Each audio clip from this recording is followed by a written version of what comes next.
خلق من شر ما خلق ومن شر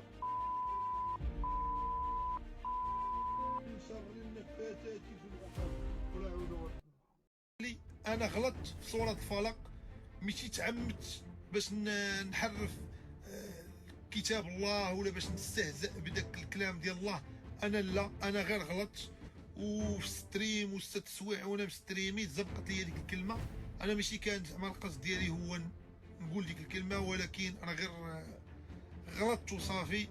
ودابا طلعوا بزاف ديال لي باج اللي كانوا كيتسناوني، وبزاف ديال الناس كيتسناوني غير نطيح ويوقع لي بحال هاد البلان باش هما يبقاو يبارطاجيو ويطيحوني.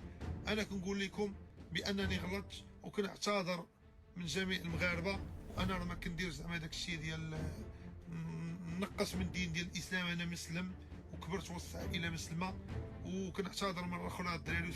متابعتكم هذا الذي فعله هذا الصعلوك نتيجة دعمكم، نتيجة فضولكم المعرفي. تتابعون الزنات، تتابعون العصاة، تتابعون التافهين، تتابعون السفهاء، تتابعون كل ساقطة لاقطة.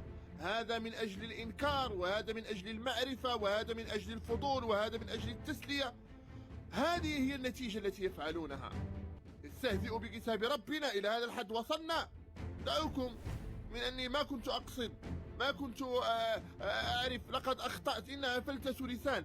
فليفلت لسانه على مسؤول كبير وليقل عنه أقل مما قاله في كتاب الله تبارك وتعالى. لكن اللسان لا يفلت عن أمثال هؤلاء، وإنما يفلت اللسان على كتاب الله، على دين الله، بسب الرب، بسب الدين، بقذف المحصنات ليل نهار. يفلت اللسان هنا اللسان يفلت.